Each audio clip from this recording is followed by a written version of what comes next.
The Adventure Series by Enid Blyton. The Ship of Adventure. Mother's got something up her sleeve, said Philip Mannering. I know she has. She's gone all mysterious. Yes, said his sister Dinah. And whenever I ask what we're going to do these holes, she just says wait and see, as if we were about 10 years old. Where's Jack? said Philip. We'll see if he knows what's up with Mother. He's gone out with Lucy Ann, said Dinah. Ah, I can hear old Kiki screeching. They're coming. Jack and Lucy Ann Trent came in together, looking very much alike with their red hair, green eyes, and dozens of freckles. Kiki the parrot sat on Jack's shoulder. But Jack hadn't a clue what Mrs. Mannering was up to. Well, Aunt Allison does act rather as if she's got something up her sleeve, said Lucy Ann, considering the matter. Rather like she does before somebody's birthday. I think she's got a plan for the summer holidays. Just then Mrs. Mannering came in, with a booklet in her hand. She smiled round at the four children, and Kiki put up her crest in delighted welcome. Wipe your feet and shut the door, said the parrot in a friendly tone. Lucy Ann's guess was right. I'm taking you all for a cruise on a big ship, said Mrs. Mannering, and she smiled. I know you'll like that. It's tremendous fun. We shall call at all sorts of places and see all kinds of strange and exciting things. And I shall have you under my eye in one place all the time. The ship will be our home for some time, and if we get off at various ports, we shall all go in a party together. There won't be a chance of any strange adventure. The four children looked at one another in amazement. Kiki watched them. Philip spoke first. It sounds ever so exciting, Mother. It really does. We've never been on a really big ship before. Aunt Allie, it's a wizard plan of yours, said Lucy Ann. When do we go? Next week, said Mrs. Mannering. That will give us plenty of time to get our things ready and packed. It will be very warm on the cruise, so we must get plenty of thin clothes to wear. White's the best thing. It doesn't hold the heat so much. And you must all have sun hats the whole time, so don't begin to moan about wearing hats. Isn't Bill coming? asked Philip. Bill Cunningham was Mrs. Mannering's special friend, and he always managed to join in the children's adventures. No, said his mother firmly. I feel rather mean about it because he's just finished the job he's on and he wants a holiday, but this time he's not coming with us. I want a nice peaceful holiday with no adventures at all. Poor Bill, said Lucy Ann. Still, I dare say he'll be glad to have a holiday without us for a change. I say, it's going to be fun, isn't it? Fun, said Kiki, joining in and letting off a screech of excitement. Fun, fun, fun! It certainly was fun getting everything ready. Buying flimsy clothes and enormous hats, masses of films for the cameras, guidebooks and maps. It was to be quite a long cruise to the Aegean Islands. What a wonderful trip! At last everything was ready. The trunks were packed and strapped, the tickets had arrived, passports had been got, and everyone had screamed in dismay to see how hideous they looked in their passport photographs. Kiki screamed too, just for company. She loved screeching and screaming, but she wasn't encouraged in this, so it was a fine change to scream when everyone was doing the same. Then all five went off in Mrs. Mannering's car to Southampton, followed by another with the baggage. They were in a great state of excitement. Once they were all on the boat, Mrs. Mannering found their cabins. There were 3 in a row, a single one for her and 2 double ones for the others. Lucy Ann was delighted with them. Why, they are just like proper little rooms, she said. Jack, is your cabin like ours? Look, we've even got hot and cold water taps. We've got an electric fan going in our cabin, said Philip, appearing at the door. It's wizard, lovely and cool. You've got one too. The water is only just below our porthole, said Dinah, looking out. If the sea got at all rough, it would slop into the hole. It would be well and truly screwed up before that happened, said Philip. I'm glad we're at the waterline. It will be cooler in this warm weather. I say, isn't this super? I'm longing to sail off. They all went to see Mrs. Mannering's cabin, which was the same as theirs but smaller. Then they went to explore the ship. She was quite big, but not tremendous, and was white from top to bottom. White funnels, white rails, white sides. Her name was on each of the white lifeboats slung at the sides of the deck. Viking Star. They went round the ship thrilled with everything. There was the sports deck, where someone was already playing quoits with thick rings of rope, and 2 others were playing deck tennis. Fancy being able to play games like this on board ship, said Dinah. There's a cinema down below, said Mrs. Mannering. And a writing room, and library and lounge, and an enormous restaurant. And gosh, look! Here's a swimming pool on the ship itself, cried Jack in amazement as they came to a beautiful pool at one end of the ship, shimmering blue with water. The ship's siren suddenly hooted twice, very loudly. Lucy Ann almost fell into the swimming pool with surprise. Mrs. Mannering laughed. Oh, Lucy Ann! Did it make you jump? It made me jump too. What a terrific noise, said Lucy Ann. The engines of the ship had now started up, and the children felt a vibration under their feet. They were on their way. The children soon felt that the Viking Star was their home, a floating home containing everything they wanted except the open countryside. They got to know every nook and cranny on the ship. They explored the engine room under the eye of Mac, the chief engineer, and they were even allowed up on the bridge by the first officer, a very great honour. Mrs. Mannering made friends on the ship with 2 or 3 people she liked. There were only a few children on board besides Jack and the others, and most were much younger and so spoilt that nobody wanted to have much to do with them. But the children did make a sort of friend of one boy called Lucien Eppie. He was a tall, gangling boy. His mouth was exactly like a rabbit's. The front teeth stuck out, and his chin sloped backwards. He was about as old as Jack and Philip. He wore large, round glasses that magnified his eyes and made them look rather staring. But he had a very amiable grin on his face, and the children let him hang around with them, which he was eager to do. He told them all about himself immediately. He had no father or mother. His father had been English, but his mother was Greek, so he had plenty of Greek relations.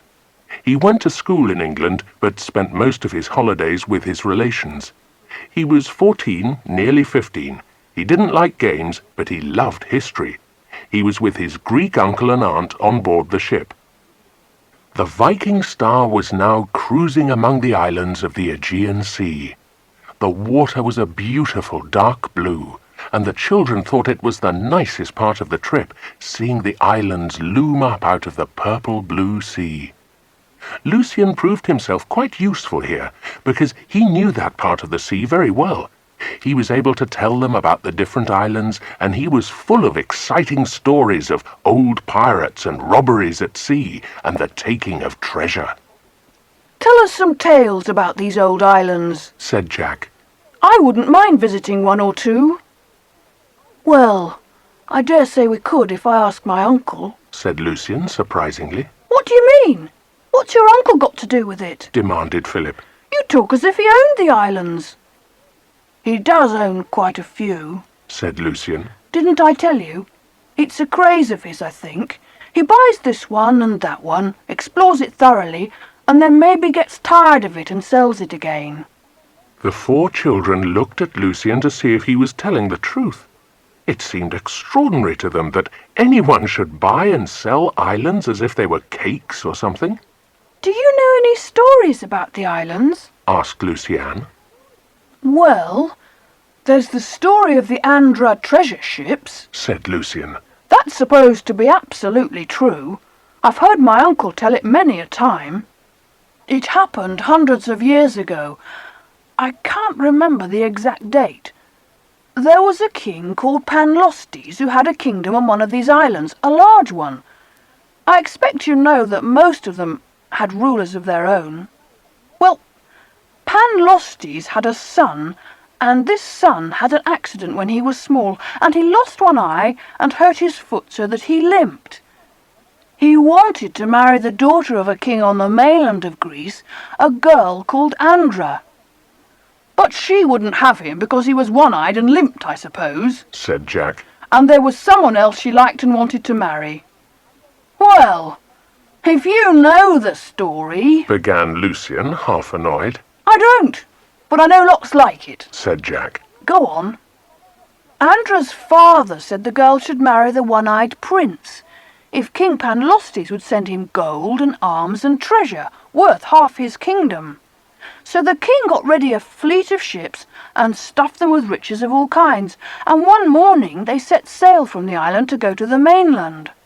Lucy-Anne gazed out over the dark blue sea, imagining the fleet of small ships, their sails filled with the wind, their holds packed with rich treasure. She heard the sharp commands, the creaking of the old wooden ships, the billowing, flapping noise of the sails. Lucian took another breath and continued. Well, the girl Andra sent word to the man she really wanted to marry to tell him about the ships, and he got ready some ships himself and set out to intercept the treasure fleet. Did he find them? Asked Lucy-Anne. Yes, he did. But when he attacked them and finally defeated the fleet, he found no treasure. Gracious! Where had it gone? Asked Dinah. Had they dumped it into the sea or something? No!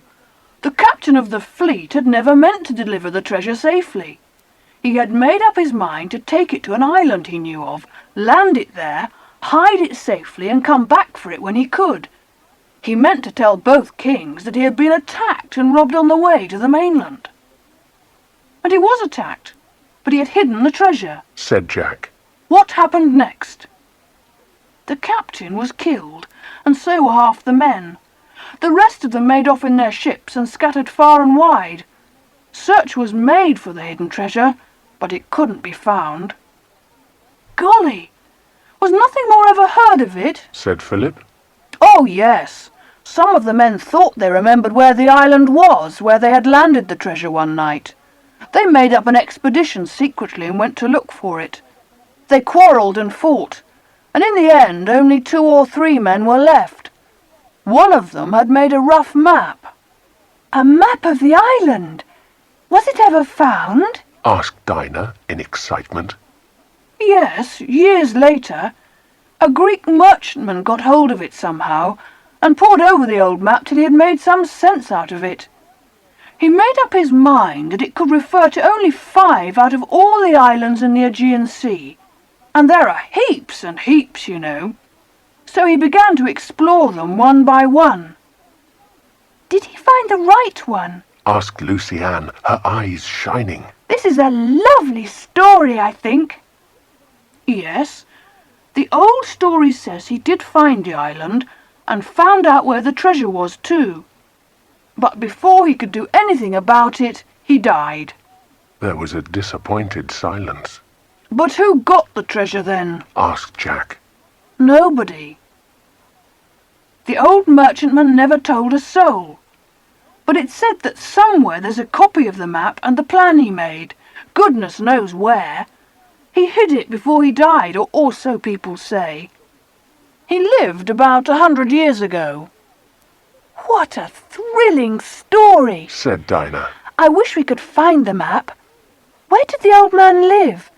Surely the map would be hidden in the house he had.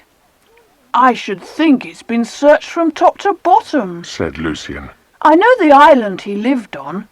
We shall come to it in a day's time. It's called Amulis.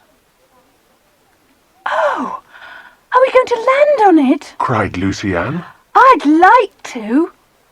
Yes, we usually do call there, said Lucian. It's quite a big island with towns and villages, and some good shops that sell antiques and things.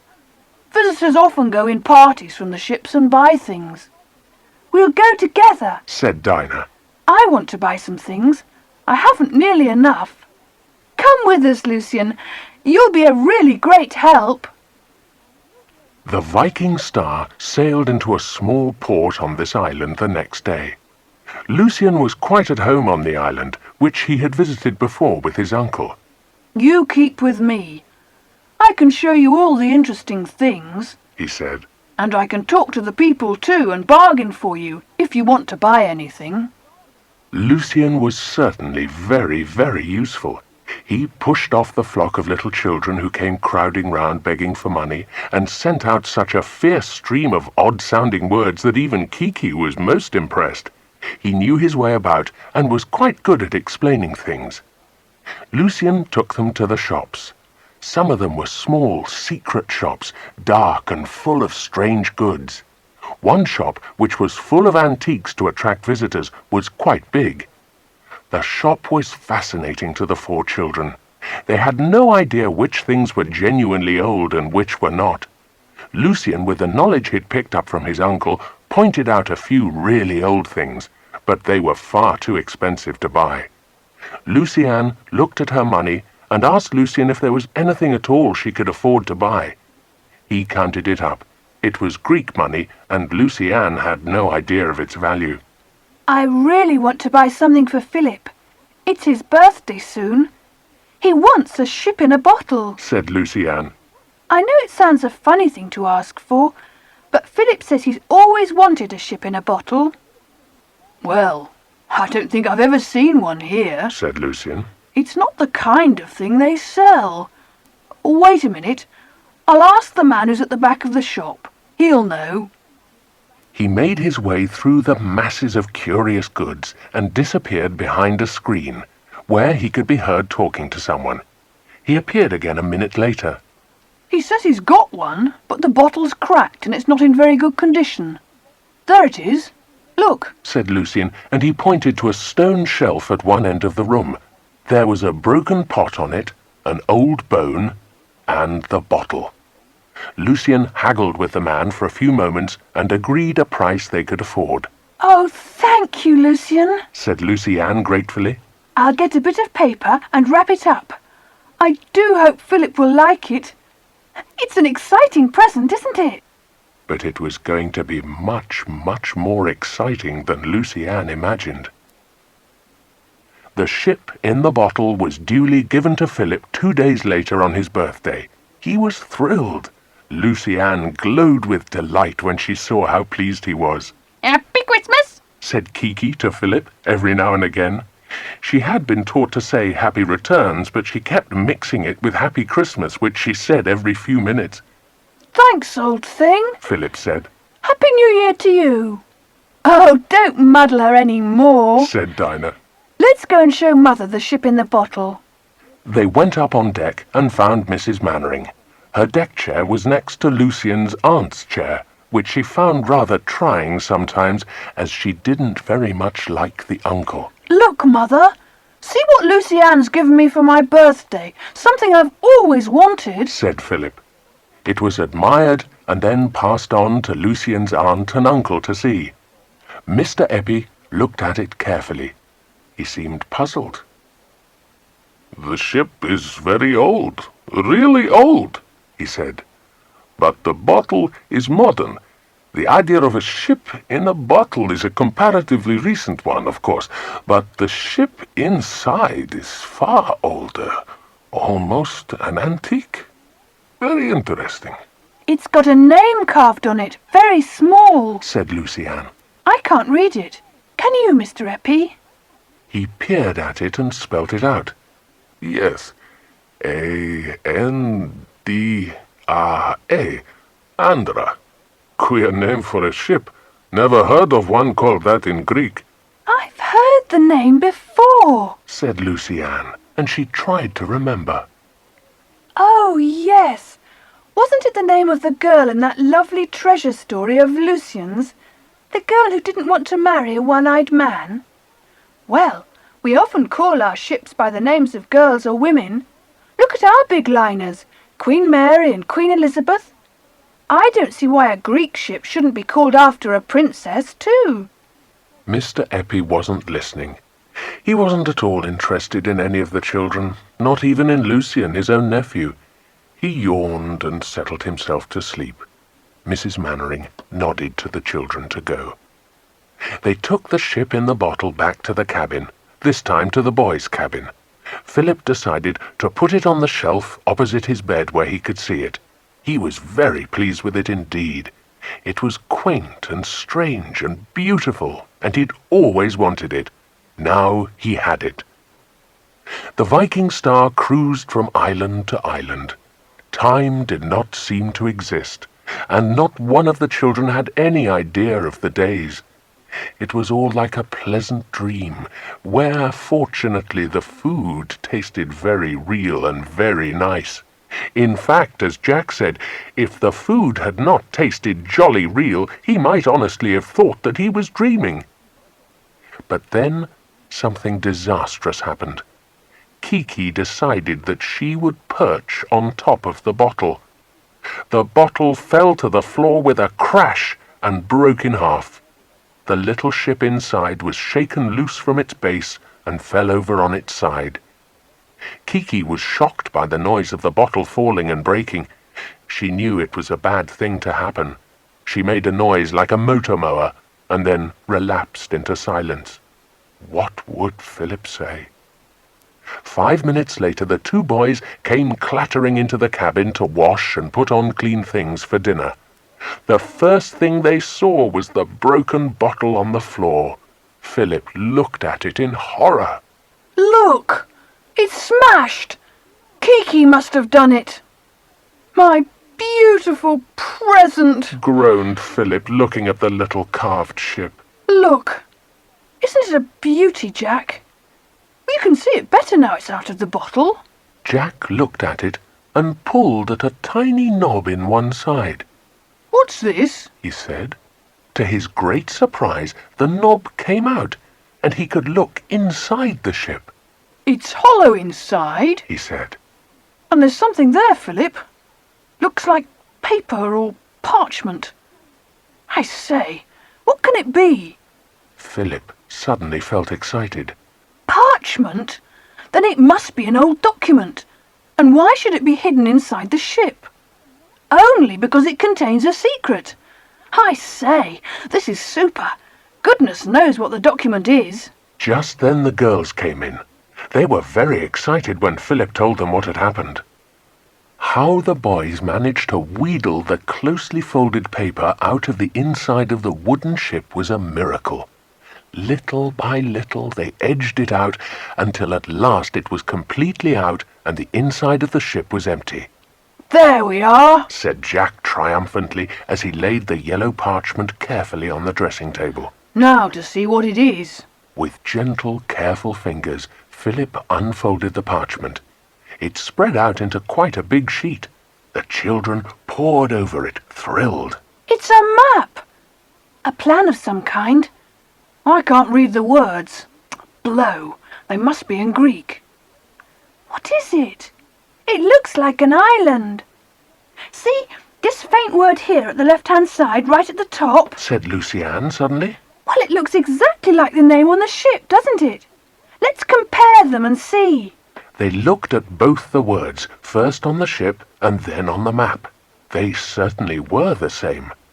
Well, Mr. Eppie said the ship's name was Andra, and if the name on the map is the same, it must have something to do with an island or a person called Andra, said Dinah. There was a silence. Everyone was digesting this and wondering if they dared to say what they thought it meant. No, it wasn't possible. It simply wasn't possible. Lucy-Anne voiced their feelings first. She spoke in rather a breathless voice. Andra, the name of the girl who wouldn't marry the one-eyed prince. Do you suppose that one of the ships of treasure sent out and lost was called Andra in her honour? And do you suppose Andra was the name given to the search for the treasure? And that's why this ship and this map are marked Andra? It can't be, said Jack under his breath. Is it possible that we have hit on the old plan that was lost, the copy of the older plan made hundreds of years ago? And on this very map is shown where the treasure is still hidden, said Lucy-Anne. And we're the only people in the world that know the secret. It certainly was a tremendous thought. Silence fell on the four children. They looked at one another. Lucy Ann spoke again, timidly. Jack, Philip, this won't be another adventure, will it? Nobody answered her. They were all thinking about the strange map. Jack voiced their thoughts. The thing is, as Lucy Ann says, we may be the only ones in the world that know this secret, but it's all Greek to us. We can't read a word on the map. We don't even know what the name of the island is that is marked here. Oh, it's maddening. We shall have to find out, said Dinah. Oh, yes. Run round to various Greek people, Mr. Eppie, for instance, and say, "Please will you decipher this strange document for us?" That's not a very bright idea, Dinah. Anyone who knows anything would see there was something worthwhile in this map, and it would disappear like a shot. Oh, dear. Would it? Said Lucy Ann. Do let's be careful of it, then. The children were so excited by this they could hardly get to sleep that night. Lucy Ann lay thinking in her bed. She had the old familiar feeling of growing excitement and anticipation mixed with a little dread. She knew that feeling. It was the one she got when an adventure was beginning. She called softly to Dinah. Dinah, are you asleep? Listen.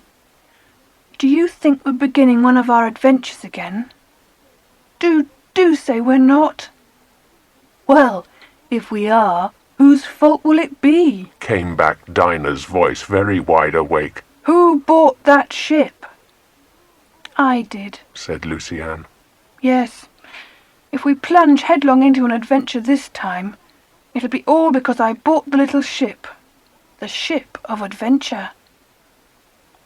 Next morning, the children made their plans. The first task was to get the Greek words on the map translated. I say, said Dinah suddenly. You know, we could ask the little Greek woman who keeps the shop on the ship. I think we could trust her not to say a word, said Lucy Ann. She's nice, and she likes us. If we told her it was a secret, wouldn't she keep it? After all, we've got to ask somebody. They debated whether the shopwoman was trustable or not. They decided that, on the whole, she was. They went off together. The Greek woman looked at the map sharply with her bright black eyes. It is a plan of some sort, she said. It shows an island called Thamis or Themis, I cannot tell which. See, here is its name in Greek. But you will not understand the letters, of course. Your alphabet is different. Yes, it is an island, but where it is, I do not know. Can't you tell anything else from the map? Asked Dinah. There is something of importance on the island, said the woman. Perhaps a temple or vaults. Oh, I do not know. There is a building marked here, or maybe it is meant to be a city. The children had been so engrossed in all this that they had not heard the soft footsteps of someone coming. A shadow fell across them. They looked up, and Lucy Ann gave a gasp. It was Mr. Eppie, his dark glasses hiding his eyes as usual. "Ah, something interesting. Let me see," said Mr. Eppie coolly, and before anyone could stop him, he'd twisted the parchment out of the Greek woman's fingers and was looking at it himself. Philip tried to twist it out of his fingers, but Mr. Eppie was on his guard. He held it aloft and pretended to joke.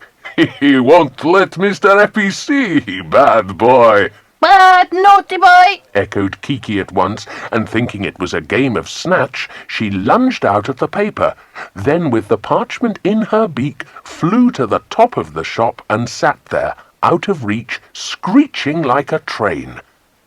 Mr. Eppie knew when he was beaten. "What a funny bird," he said, in an amiable voice that managed to sound quite angry too. "Well, well, but I have seen enough. The Andra." And with that, He left the dumbfounded children walking off rapidly back to his deck chair. "Blow him," muttered Philip. "Now he knows. That's an awful bit of bad luck." They left the surprised little shopwoman and went moodily up to the bow of the ship, glad to feel the wind in their faces. "If there is anything in our idea, Mr. Eppie has seen enough to cotton on to it already," said Jack gloomily. "I can't say that we've been at all clever over this. Anything but. Simply given our secret away," said Dinah. "We're losing our grip. Anyway, I don't really see what we could have done about the treasure," said Lucy-Anne suddenly. "I mean, we can't possibly go hunting for it, even if we knew exactly where it was. So we might as well give it up, and if Mr. Eppie wants to go hunting after it, let him." "Well, I must say you're very generous, giving up what might have been our treasure and just saying Mr. Eppie can have it," said Jack, exasperated. "all because you don't want an adventure again." The children stopped talking at once when they saw the approach of Lucian. Up he came, grinning amiably. "Hello," he cried. "Where on earth have you been? I've been looking for you everywhere. I say, look what Uncle's given me." He showed the children some pieces of Greek money. "He's in a very good temper suddenly, and Aunt can't understand it." The children could understand Mr. Eppie's sudden good spirits very well indeed. They grinned wryly at one another and felt very gloomy. What was the use of bothering? They would never be able to do much about the treasure. How could they? Mrs. Mannering would not hear of it, they knew. And there would have to be some grown-up in charge. If only Bill had come on the trip with them. Then Jack had an idea. "I'm going off by myself for a little while," he announced. "See you later."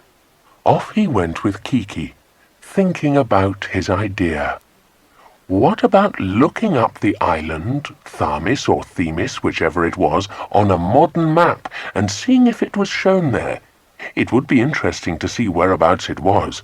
Why, it might be quite near where they were cruising. He went down to the ship's little library with Kiki and asked for a good map of the islands. The librarian gave him one and looked disapprovingly at Kiki. He did not like parrots in his quiet library. "Blow your nose," Kiki advised him. "wipe your feet. How many times have I told you to shut the door? Boop, go up. Jack pored over the map of the islands. Wipe your feet." For a long time he could not see Tharmis. And then there it was under his eyes. It was not a large island, and was marked with what seemed to be a city or town just on the coast. One or two small marks seemed to indicate villages, but there was only one town. So that was where the legendary fleet of treasure ships went years and years ago. They put in at that city by the sea, sailing into the port at dead of night. How did they unload the treasure? Were the people there in on the secret? Where was it put? It must have been hidden remarkably well if no one had ever found it in all those years. Jack pored over the map, his imagination giving him picture after picture and making him stirred and excited. He gave a deep sigh, which Kiki immediately echoed. If only he could go to Tharmis, to that city by the sea, if only he could just have a look at it. But it would be Mr. Eppie who would do that. Mr. Eppie, who knew all the islands by heart, and who could afford to hire ships to go from one to another, exploring each one as he pleased. Jack folded up the map with another sigh. He put the whole idea away from him once and for all. You couldn't go on treasure hunts unless you were grown up. His common sense told him that all the plans he and the others had made were just crazy dreams, lovely dreams, but quite impossible. Jack strolled out of the library and up on deck. They were heading for another island. They were to go close by it so that the passengers might see the romantic coastline, but they were not calling there. At least, so Jack had thought. As they came near, he saw that he must have been wrong. The ship was either going into the port there, or people were going off in a motorboat that had come out to meet the ship. The ship's engines stopped at that moment, and Jack leaned over the side to watch the motorboat nose its way near. It soon lay alongside the big ship, rising and falling gently on the waves. A ladder was shaken down the side of the Viking Star. Someone began to climb down. Someone who waved back to others on the ship and called out in a foreign language. And then Jack got a shock. The someone was Mr. Eppie. He was calling goodbye to his wife and nephew. He climbed right down to the motorboat and jumped deftly to the deck. His big suitcase was lowered on a rope and swung down on the deck beside him. He looked up and waved again, his dark glasses showing clearly. Jack scowled down angrily and miserably. Blow Mr. Eppie, blow him! Jack felt sure he knew why he was leaving the boat. Mr. Eppie knew enough to set things in motion for the grand Andra treasure hunt. He was going to Tharmis. He would smell out the treasure that Jack and the others had happened on in that old map. It would be his. But then something happened which changed everything. Mrs. Mannering received a radio telegram. She read it out loud to the listening children. Your aunt is seriously ill and calling for you. Fly back if you can, and I'll take over the kids. Radio me, please, Bill. The girls helped her to pack. The Viking Star steamed to a large island where there was a good airport, and the children waved goodbye as the motorboat chuffed away to the port. A curious silence fell on the children. They were all thinking the same thing, but nobody quite liked to say it. Jack cleared his throat. You know, now this has happened, He stopped. Everyone waited politely. Well, go on, said Dinah. I was just thinking, said Jack. Just thinking that now, well, with old Bill coming and all, He stopped again. Dinah gave a giggle. I'll say it for you, she said. It's what we've all been thinking, I know. Dear old Bill is coming, and we can tell him all about the map and the Andra treasure and Mr. Eppie. And maybe he'll do something about it.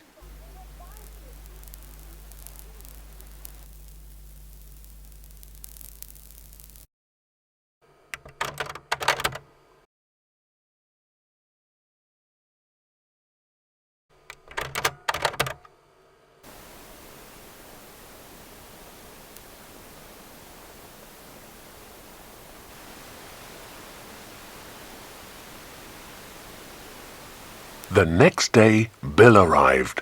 The children were thrilled to see him again. They were bursting to tell him about the treasure plan, but they felt they ought to let him talk first. He told them how he had met Mrs. Mannering at the airport in England and had seen her safely off to her aunt. Then he had taken his own private aeroplane and set off. Alone? asked Jack. No, with a friend of mine, Tim Curling. I don't think you've met him, said Bill. I've left him with the plane. The children could wait no longer. Out came the story. This is all rather extraordinary, said Bill thoughtfully. He listened intently, asking one or two curt questions now and again. When they'd finished, he took out his pipe and began to stuff it very slowly with tobacco. The children waited. They knew that Bill was thinking hard. Their hearts beat fast. What did Bill think of their tale? Would he take it seriously? Would he do something about it? Well, said Bill, putting his pipe into his mouth and speaking out of one side whilst he hunted in his pocket for matches. Well, I think you've got something there, but I'm basing my feelings on Mr. Eppie's behaviour, not on your map. And if there's anything in it, I suppose we'll have to see this island called Tharmis. Good old Bill. Next morning, a message was put up on the ship's notice board. Owing to engine trouble, the Viking Star is putting into port for a day or two. Passengers may remain on board if they wish, or stay in a hotel provided by the company, or may use the motorboats which the said company will provide for the use of any passengers wishing to explore this romantic part of the Aegean Sea. Signed, L. Peterson, Captain. The same thought struck all 4 children at once. They turned to one another, their eyes shining. We couldn't we? Said Lucy Ann, and the others understood at once. Jack nodded, his eyes bright. He slipped his arm through Bill's. Bill looked round at the children. He smiled broadly, and then laughed out loud to see the 4 eager faces looking at him, all with the same question in them. "Can we go to Tharmis after all? That's what you want to know, isn't it?" he said. "Well, I don't see why not. It looks as if we'll be here a few days, and if the company provide us with a motorboat, well, we'll agree to their kind proposal, and off we'll go in one." Bill, how marvellous! Cried everyone. With curious clanking and labouring, the Viking Star made her way slowly to the island with the airport. Motorboats came roaring out to meet her and find out what was wrong. In one of them was Bill's friend, Tim. He was soon on board, and Bill introduced him to the children. The children liked Tim. He was younger than Bill, had a mop of unruly curly hair which the wind did what it liked with, and eyes as green as Lucy Ann's.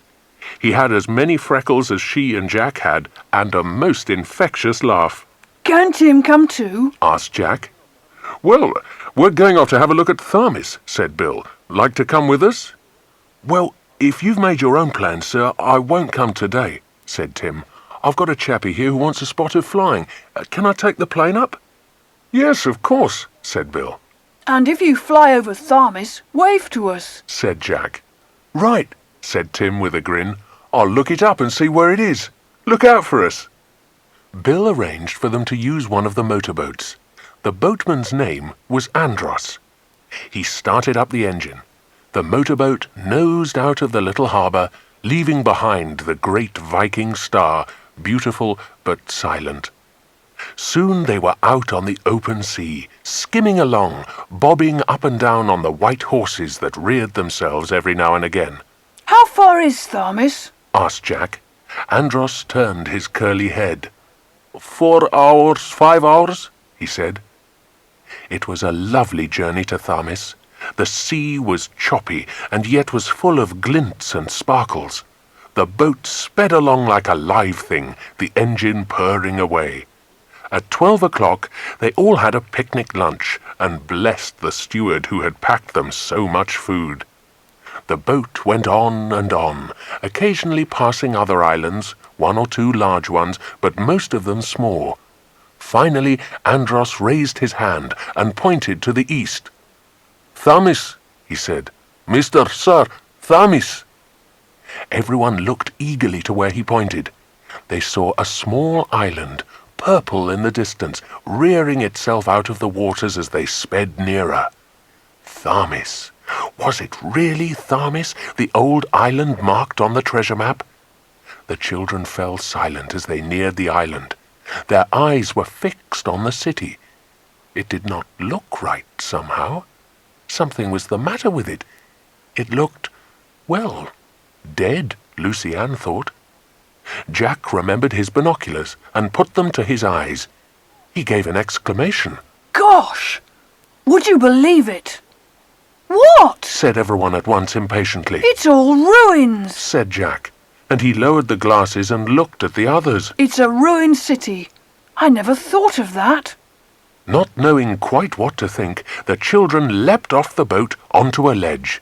They climbed up some old worn steps and came into what must have been the main street of the ruined city. There were ruins everywhere. "Well, we'd better go and see if we can find the secret entrance to the vault or whatever it is shown on the map," said Bill. He pulled it out of his pocket and looked at it. The children looked too. "We shan't find it, so don't think it," said Bill, who was secretly of the opinion that there was nothing to be discovered on this poor dead island. Bill thought they'd better tell Andros that they would be gone a couple of hours. They made their way back to the creek, and then they got a terrible shock. The motorboat was gone. They stared as if they could not believe their eyes. Where's the boat? Said Dinah feebly. They looked up the creek and down. No sign of the boat at all. How very extraordinary. And then Jack gave a cry and pointed out to sea. Isn't that it? Look, right out there. They all strained their eyes and Bill nodded his head grimly. Yes, that looks like it. What on earth made Andros go off without us? What an astounding thing to do! Lucy Ann was very much alarmed. She took Bill's arm. What are we going to do? She said. Are we to stay here, Bill? Lucy Ann, of course we are, said Jack before Bill could answer. Where are we to go if we don't stay here? Have you got an aeroplane stowed away somewhere ready for this emergency? Shut up, Jack, said Bill, putting his arm round Lucy Ann. We shall be all right. Don't fret, Lucy Ann. It's only one of our adventures. They leaned against a great half-broken column to rest themselves while they decided what to do next. There was a large piece out of the column just above their heads, and Kiki flew up there to perch. But part of it was loose, so that she lost her balance on the ledge and fell backwards into the inside of the enormous column. All gone, she announced in a hollow voice. all gone. Ding dong bell. You idiot, Kiki! Shouted Philip. Philip looked in cautiously. Hey, Bill! He called. Hand me your torch. I'd better look before I leap, I think. There's something odd here. Bill handed him up his torch. Philip switched it on and looked down into the hollow of the great column. He turned and looked back at the others. I say, it's amazing. It looks as if there's steps at the bottom of this column. Everyone was amazed. Steps? Stone steps leading downwards at the base of the hollow stone column. Jack gave a loud whoop. I bet they go to the vaults. Bill, let's go down, said Philip. Come on, we're on the track of the treasure. One by one the troop went into the hollow column and down the spiral staircase. They came to the end of the stairway. It finished in a vast cave that stretched out endlessly in the rock of the hill. Their torches only lit up a small part of it. They combed it and found a narrow passageway. They went down the low-roofed, winding passage for a little way, and then Jack called out to the others. I say, anyone got Kiki? They all stopped. I haven't, Yelled back Lucy Ann. Nor has Dinah. Bill said he certainly hadn't. Neither had Philip. Kiki! Kiki! Where are you? Cried Jack. There was no squawk or screech in reply. Blow, said Jack. I'll have to go back and get her. I'll catch you up. He ran back. The others went on. Jack had a torch and could easily catch them up. Jack went back to get Kiki. He found her perched on the spiral stone stairway that led up to the broken column. He called her. Kiki, what are you doing there? Why didn't you come with us, idiot? Now I've had to come all the way back for you. Kiki was tired of being underground. She wanted to go up into the sunshine. Don't be so tiresome, said Jack, exasperated, and he went over to where Kiki sat. She flew up a few steps and cocked her head at Jack. He could see her plainly in the light of his torch, and he was cross. He reached the parrot, and she flew higher again. Finally she disappeared. Jack yelled up the stone steps angrily. You wait till I get you, you bad bird. Jack climbed out of the column and spotted Kiki sitting in a large tree. Jack ran to the tree angrily, and then he stopped. Someone was coming up the hill. Someone quite familiar, astonishingly familiar. Someone with teeth that stuck out in front and with a chin that was hardly there at all. Lucian, said Jack, too much astonished to move. Lucian stopped and stared at Jack as if he really could not believe his eyes. Hello? Said Jack feebly and grinned. What in the world are you doing here? I only came today, said Lucian. My uncle's here, you see. Oh, goodness knows why. I don't know when he came exactly. Anyway, he got here and then sent for another motorboat to come here, bringing some men he wanted and some goods, and I thought I'd come along too. I suppose my uncle's going to get some antiques here or something. Jack digested all this in silence. Aha, so Mr. Eppie was there too, was he? He was hot on the track after all. Jack thought quickly. What a pity he'd met Lucian. Now the boy would tell Mr. Eppie. Jack, what are you doing here? You really must tell me, said Lucian insistently. It's too extraordinary. And Kiki too. Where are the others? Why should they be here? Said Jack. He did not want to tell Lucian about them, or where they were, or how to get to them. That would never do. He thought hard, but he could not make any plan that seemed good, except that if he could get rid of Lucian, he would pop down the broken column, get down the spiral stairway to the vaults, and warn Bill. Bill would know what to do. How could he get rid of Lucian? Lucian wasn't likely to let him out of his sight at all, and blow, blow, blow, there was Mr. Eppie coming up the hillside now with 3 other men. Mr. Eppie was too surprised to speak when he suddenly caught sight of Jack and Kiki. He stopped dead and stared. For one wild moment, Jack wondered if he should run for it, run from the surprised men and hide somewhere till he could manage to get back to Bill and warn him. But there was no time. At a word from Mr. Eppie, the 3 men with him ran up and stationed themselves behind Jack. Then Mr. Eppie came up and stood in front of him. "And what exactly are you doing here?" he said, in such a peculiar, menacing tone that Jack was astonished and scared. "Where are the others?" We came to explore a bit, said Jack at last. That's all. Anyone can come and explore these islands. The Viking Star's engines broke down and the passengers were told they could hire motorboats and cruise among these islands. "Why did you come to this one?" asked Mr. Eppie, still in a fierce voice. Lucian answered unexpectedly for him. Oh, Uncle, I expect he came hunting for the treasure you told me about. "Hold your tongue, idiot of a boy," said Mr. Eppie, almost spitting at poor Lucian. "And now you," he turned to Jack again. "How dare you come trespassing on my island?" It isn't yours, said Jack. "It is. I have just bought it," said Mr. Eppie. "Ah, you didn't know that. But you know why. Have you found the way at all?" he demanded. What way? Said Jack innocently. "Ah, the way to the treasure chamber," spat Mr. Eppie. But, Spat Kiki at once. but, "I'll wring that bird's neck," threatened Mr. Eppie.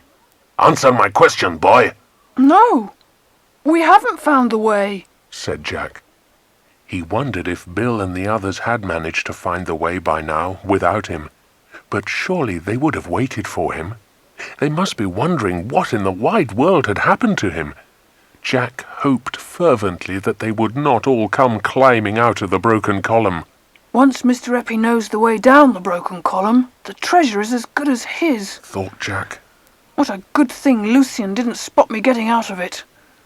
I only hope the others don't make a sudden appearance. I'm sure they will soon. But the others were deep underground.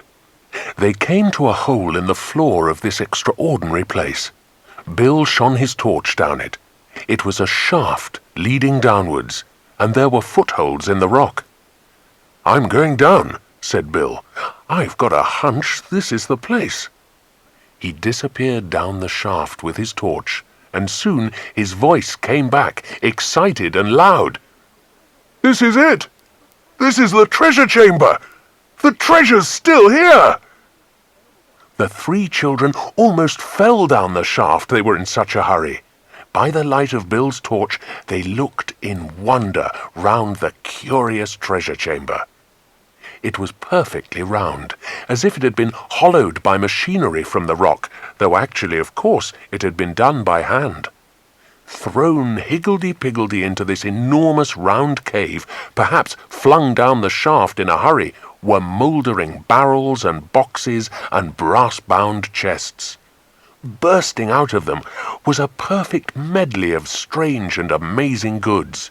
Chains of some kind of metal set with precious stones, brooches, armlets, anklets, combs for the hair made probably of gold and set with tiny stones, beautiful vases of metal, perhaps gold, perhaps brass, but too tarnished to tell.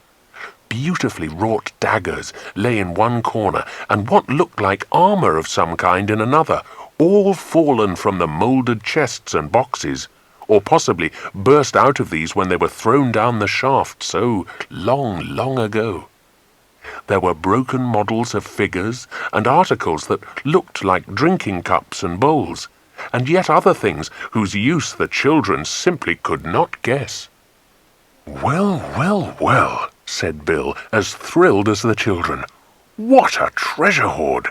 Andra's treasure! Maybe we shall never really know. But whether it is or not, it is certainly worth half a small kingdom because of its priceless age. It must be hundreds of years old, perfectly preserved down in this dry shaft. I should think only our museums can show things like this now." Bill, it's super, said Philip, his eyes shining in the lantern light as he picked up treasure after treasure, everything beautifully modelled and carved. I wish Jack was here, said Lucy-Anne. He would have loved it so. Where can he be, Bill? I should think he probably took a long time finding Kiki and decided he wouldn't risk coming after us by himself, said Bill. I'll tell you what we'll do. We'll go back and find him, and then we'll bring him here to have a look at the greatest treasure in the world. Bill and the children retraced their steps to the spiral staircase. As Bill's head poked up out of the column, Jack gave a yell. Look out, Bill! Danger! Look out! He began, but was silenced as Mr. Eppie placed a heavy and very rough hand over his mouth. Bill saw Mr. Eppie apparently holding down Jack, and he leapt off the broken edge of the hole in the column at once. Mr. Eppie gave an order, and Bill was pounced on by 3 men. He was down on the ground in no time, and one of the men was tying his wrists and ankles together. Bill was strong, but his strength was no use against the 3. Mr. Eppie had Jack by the wrists so that he could not go to Bill's help, and as soon as Philip ran to help, he was struck by one of the men and sent spinning. Lucy-Anne began to cry with fright. Lucian did nothing. He was trembling in a corner. Kiki swooped down and gave Mr. Eppie a nip on the ear, and he nearly let Jack go, the pain was so sharp. After Bill was tied up, the boys were tied too. "Don't touch the girls," threatened Bill. "If you do, you'll get more than you bargained for when we get out of here." It was no use. Dinah and Lucy-Anne were also tied. Dinah was angry and mutinous, and Lucy-Anne was very frightened. "And now," said Mr. Eppie, "now we go to find the Andra treasure. My treasure. You had only the plan.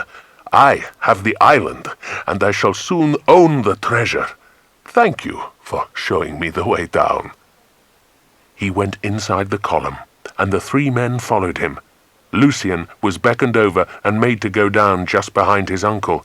He looked very frightened. "Well," said Bill, "of all the scoundrels, he must have sent Andros off with our boat. Can we possibly get free whilst they're down there? It's our only chance."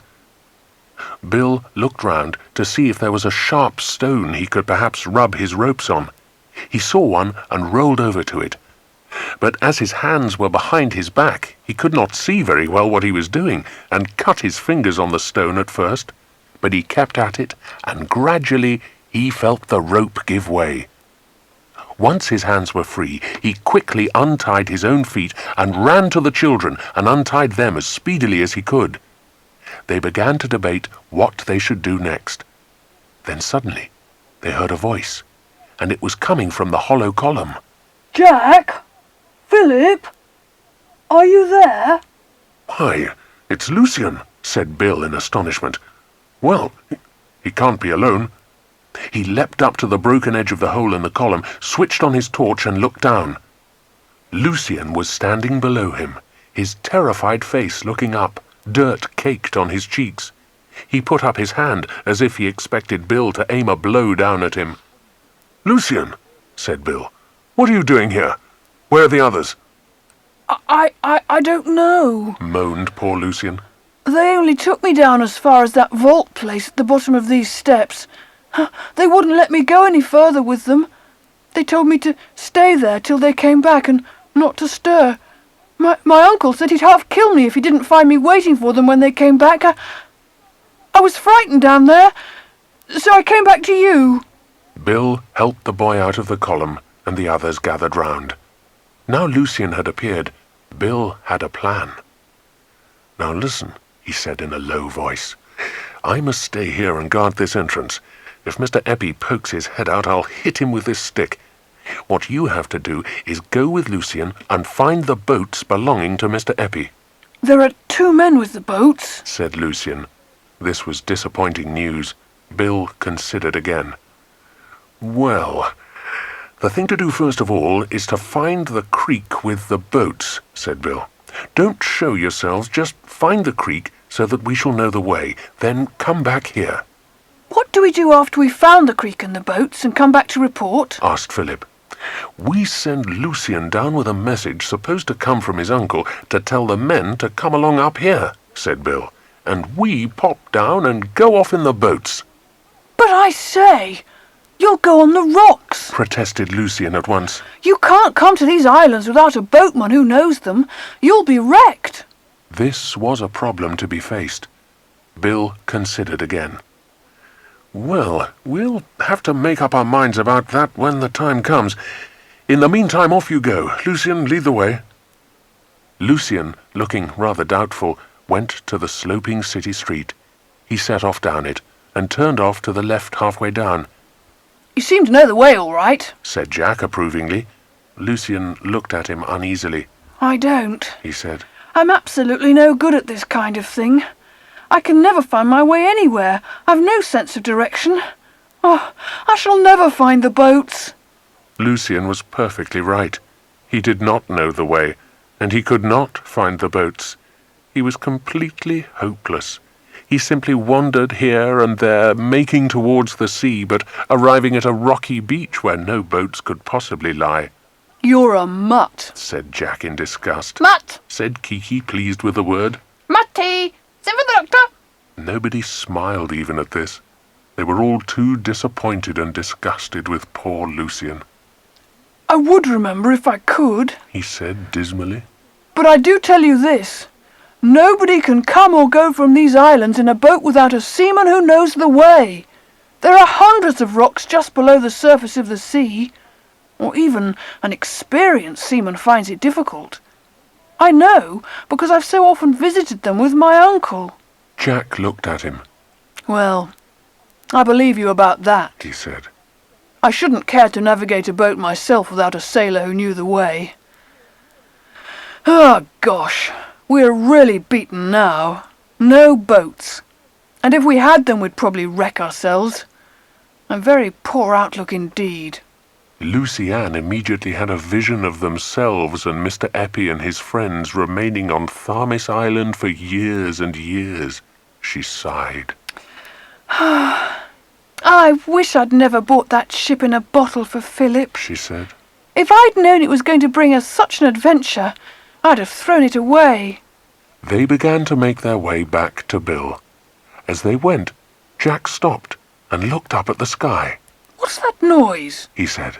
"Sounds like an aeroplane." They all stopped then and listened, looking for the plane. Soon it came in sight, a small speck coming in from the north. "Pity we can't make a signal of distress," said Dinah. "Anyway, I'm going to wave my hanky." She took out a small hanky and, much to the others' amusement, waved it wildly in the air.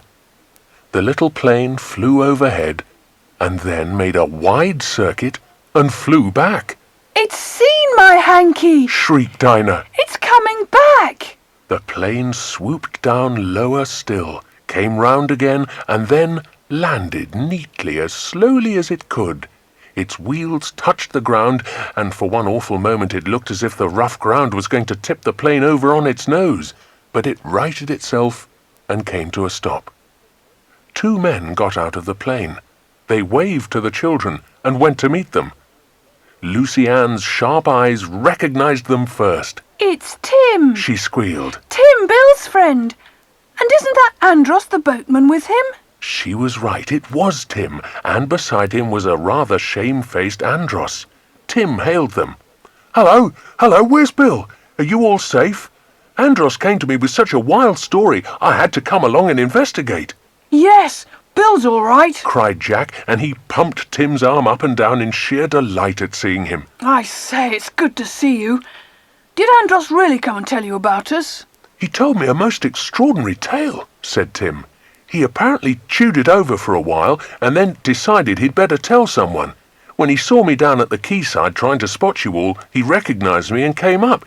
He said that he took you to Tharmis and dropped you there, and then someone came in a hurry and told him he'd no right to be there, and threatened him with prison, said Tim. Andros replied that he'd left a party there, a man and 4 children and a parrot, and this fellow raved at him and said it was his own island, and if Andros didn't clear out then and there, he'd have him arrested straight away. That must have been Mr. Eppie, said Jack. I do not understand all, Mr. Sir, said Andros. Bad man here, very bad. Andros, very sorry, Mr. Sir. Well, now you tell your tale, said Tim to Jack. So between them the children poured out their story, and it was such an astonishing one that Tim listened open-mouthed. Good gracious, what a tale! He'd never heard anything like it in his life. He soon grasped everything. Come on, let's get back to Bill, he said. So off they all went, Kiki chattering merrily, knowing that the children were now feeling very much more cheerful. Mr. Sir, She said to Andros. Mr. Sir, Mr. They got back to the temple courtyard, and Bill stared in surprise to see Tim. Hello, he said. Well, so it was you I saw coming over the island. I couldn't see you come down from here, but I hoped you had. Bit of luck you meeting with the children. I suppose they've told you all the news. Yes, rather, grinned Tim. Pretty adventurous lot, aren't you? Any trouble with the chappies down the column? Just a biff or two a little while ago, said Bill. Not on Mr. Eppie's head, unfortunately, one of the other fellows, I fear. I haven't heard so much as the flick of an eyelid since. More plans were made. Tim, I want you to take the 2 girls off in the plane, said Bill. I don't want anyone exposed to danger here 1 moment longer than necessary. Andros, once we've got rid of the 2 men down in the boats, you are to take charge of the better boat of the 2 and go off with the rest of us. What, Bill? Do you mean to say we're going to leave a boat for those scoundrels to escape in? Cried Jack indignantly. No, I'm going to ask Andros if he will kindly remove some small thing from the engine of the other boat. So that it won't start up when the men want it to, said Bill with a laugh. I think it'd be a very good thing to leave them here, prisoners, till we report them and find out whether Mr. Eppie has bought the island or not. Tim set off for the plane with the 2 girls, who hugged Bill before they went and begged him to keep himself safe. Andros, Lucian, Jack and Philip set off for the boats. It was decided that only Lucian should go right up to the boats and give the false message. He was to say that the men were wanted up in the temple courtyard and give them directions as to how to get there. As soon as Bill spotted them coming, he was to leave the broken column where he was on guard and go to the boats, keeping himself out of sight of the 2 men. Then we'll be into one of the boats in a jiffy and off and away, said Jack joyfully. What a sell for Mr. Eppie! Andros led the way. He knew the other creek well, though he did not consider it so good as the one he had landed in. When they got near to the boats, Lucian went on alone, whilst the others hid themselves behind bushes. Lucian was nervous, but tried not to show it. He went up to the boats and shouted loudly. Ahoy there! Where are you? The 2 men appeared. Lucian began to say something loudly in Greek, and the two men nodded. They leapt from the boat to the beach and made their way up the shore. Lucian was telling them where to go, pointing this way and that.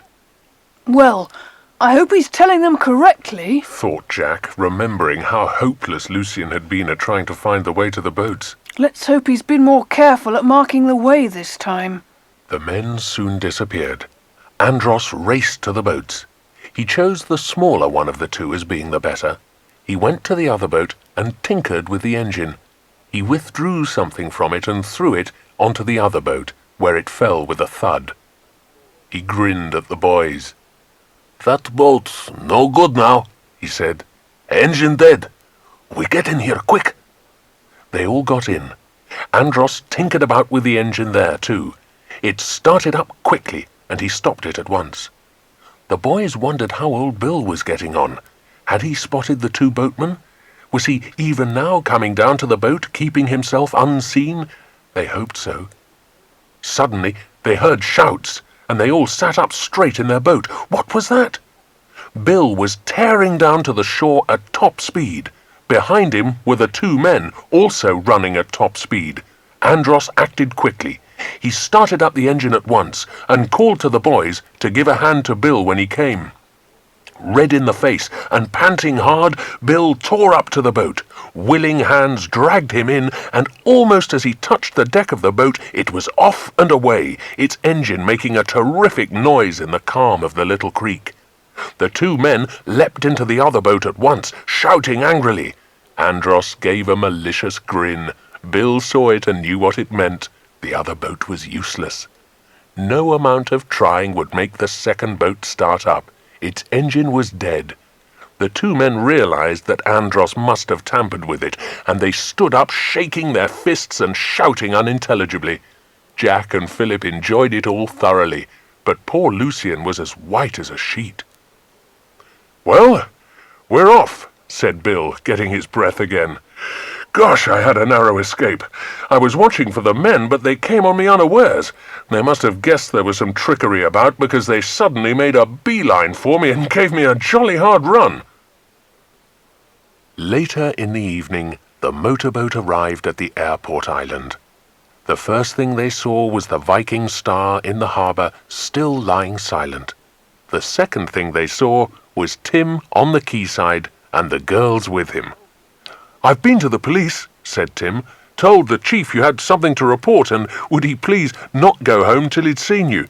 He's all hot and bothered. It isn't often anything happens here." Bill laughed. "Well, I expect the report will really have to go to the mainland to be dealt with. But as Andros comes from here, and Mr. Eppie hired his boats from here, and presumably saw lawyers here if he bought the island, it's best to see the chief of police of this island." The chief was a small man with an intelligent face and quick, darting eyes. He spoke English very well. He was very thrilled to think there might be some important news for him. He listened intently to Bill's remarkable story, asking a few questions now and again. The children added little bits. When the inspector heard of the treasure, he almost fell off his chair. "We must find out if this man Eppie did buy the island," he said. "I know him. He is always buying islands and selling them. I do not like him. He is crazy." A good deal of telephoning then went on, with a few interruptions from a rather bored Kiki. Hello. Hello. Mr. Sir. 1, 2, 3, pop. At last the little man turned to Bill, his face beaming. "Paul Eppie did try to buy the island, but it is not for sale. It is not his, it belongs to our government," Good! said all the children together. What a sell for Mr. Eppie! Said Dinah. "I hope he will not get away with any of that unique treasure," said the inspector. "He is not an honest man," He can't. said Jack with a grin. Andros tampered with the only motorboat there. He can't use it. He's a prisoner there, and so are all the rest of them. "Good. I think that is very good," beamed the man. He turned to Bill. "If you will be kind enough to put in a report, sir, a detailed one, for me to forward to the mainland, I would be very much obliged. The children should read it and sign it, and Andros here should sign the part of it that refers to his doings in the matter." "Right," said Bill, and got up to go. "Well, that's that. I've had some thrilling adventures with these four, but this beats the lot. I only wish we could have had a bit of that treasure." "Sir, you shall," said the inspector earnestly. "I will see to it personally. My government will be very honored to allow you to choose from it what you want."